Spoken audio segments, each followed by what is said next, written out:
Praise to you, O Christ. Please be seated. Since the Old Testament reading is a long reading, it's going to be interspersed in our sermon today. This is our last week that we have left in the story of Esther. And Esther, I left you last week with her standing at a crossroads. Haman is our government official who has it out for Mordecai, and he has a plan in place to destroy the Jewish people. And Haman is so looking forward to this day that he's erected this ridiculously tall pole at his house to put Mordecai on display when this day comes. How much hatred can one man have for another who simply refuses to bow down before him? How much hatred can one man have for a people who are different, the Jews, who are already living in exile? Remember, this story takes place in Persia. Both Haman and the king know a day is drawing near for the end of the Jews. What they don't know is that Queen Esther is Jewish. Esther had invited the king and Haman to 2 banquets, but she had not revealed why. And today we come to the second banquet where Esther reveals herself as a Jew and Haman as the enemy of the Jews. And everything changes. So the king and Haman went in to feast with Queen Esther. On the second day, as they were drinking wine, the king again said to Esther, "What is your petition, Queen Esther? It shall be granted to you. And what is your request? Even to half of my kingdom it shall be fulfilled." Then Queen Esther answered, "If I have won your favor, O king, and if it pleases the king, let my life be given me. That is my petition, and the lives of my people. That is my request. For we have been sold, I and my people, to be destroyed, to be killed, and to be annihilated. If we had been sold merely as slaves, men and women, I would have held my peace. But no enemy can compensate for this damage to the king." Then King Ahasuerus said to Queen Esther, "Who is he, and where is he? Who has presumed to do this?" Esther said, "A foe and an enemy, this wicked Haman." Then Haman was terrified before the king and the queen. The king rose from the feast in wrath and went into the palace garden. But Haman stayed to beg his life from Queen Esther, for he saw that the king had determined to kill him. When the king returned from the palace garden to the banquet hall, Haman had thrown himself on the couch where Esther was reclining. And the king said, "Will he even violate the queen in my presence, in my own house?" As the words left the mouth of the king, they covered Haman's face. Then Harbona, one of the eunuchs in attendance on the king, said, "Look, the very pole that Haman has prepared for Mordecai, whose sword saved the king, stands at Haman's house, 50 cubits high." And the king said, "Hang him on that." So they hung Haman on the pole that had been prepared for Mordecai. Then the anger of the king abated. This is a story of great reversals. Instead of Mordecai's life ending violently, Haman's life ends violently. And there's another reversal.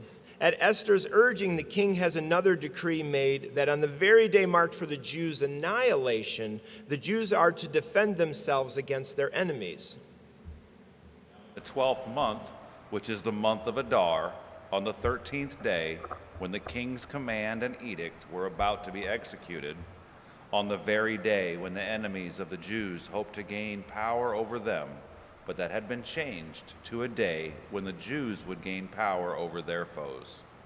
The Jews gathered in their cities throughout all the provinces of King Ahasuerus to kill those who had sought their ruin, and no one could withstand them, because the fear of them had fallen upon all peoples.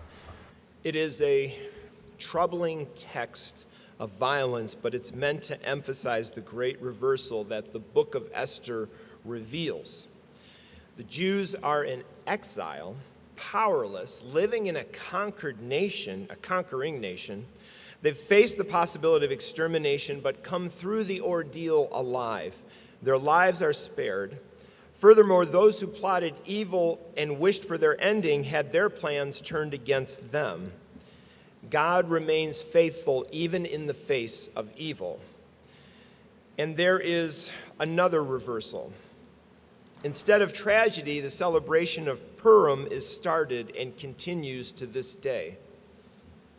Mordecai recorded these things and sent letters to all the Jews who were in the provinces of King Ahasuerus, both near and far, enjoining them with what they should keep the 14th day of the month Adar, and also the 15th day of the same month, year by year, as the days on which the Jews gained relief from their enemies, and as the month that had been turned for them from sorrow into gladness, and from mourning into a holiday, that they should make them days of feasting and gladness, days for sending gifts of food to one another, and presents to the poor.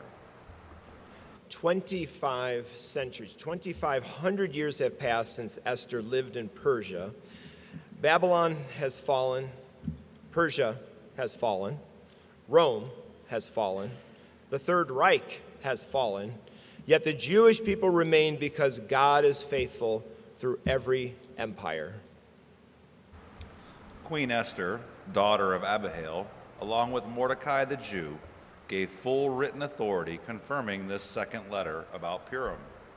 Letters were sent wishing peace and security to all the Jews, to the 177 provinces of the kingdom of Ahasuerus, and giving orders to that these days of Purim should be observed at their appointed seasons, as Mordecai the Jew and Queen Esther enjoined on the Jews, just as they had laid down for themselves and for their descendants regulations concerning their fasts and their lamentations.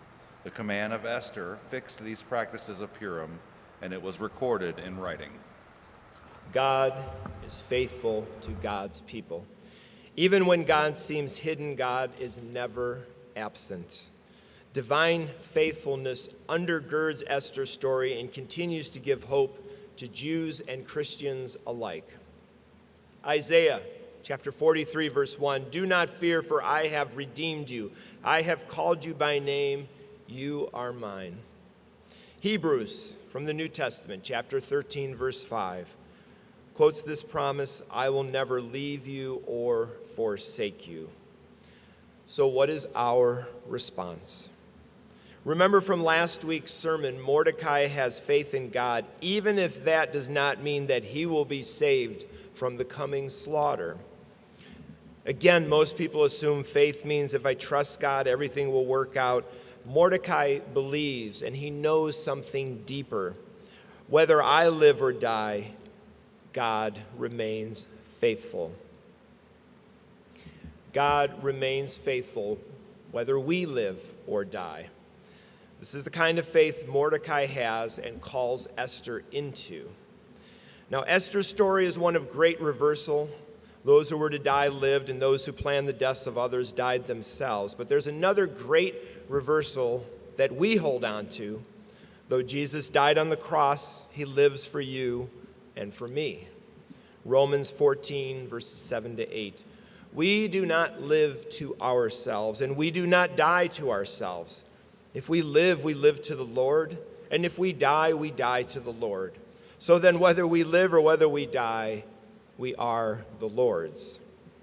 And that is because Christ is Lord of both the dead and the living. The Jews survive, Jesus lives, and so do we. God's faithful love overcomes evil. Even if there is no parting of the seas for deliverance or no voice from heaven, we live in a world where hatred already exists, but God doesn't abandon us to hate. In fact, God doesn't abandon us at all. This story reminds us that human rulers never have the final word. In fact, evil never has the final word because God is faithful, even in this ancient story. What is your story of God's faithfulness? It is there, your story, somewhere in the joys and sorrows of your life. It is there, and I believe it's there because you're here today or you're watching online. Whatever your story is, tell it, share it, remind yourselves of it, give thanks to God for it, write it in a journal, read it every day and start adding them up. Because kingdoms, rulers, and those in power will all pass away, but God's faithfulness will not. And the stories that bear witness to it will continue to be told, just like the story of Esther. Because we belong to Christ, our lives have been gathered into God's story. So we tell that story with our words and with our lives. We celebrate it. We cling to the God who is faithful. And I am confident that when this life ends and we see more clearly how God has walked with us throughout our earthly journey, we will marvel at God's faithfulness. Thanks be to God. Amen.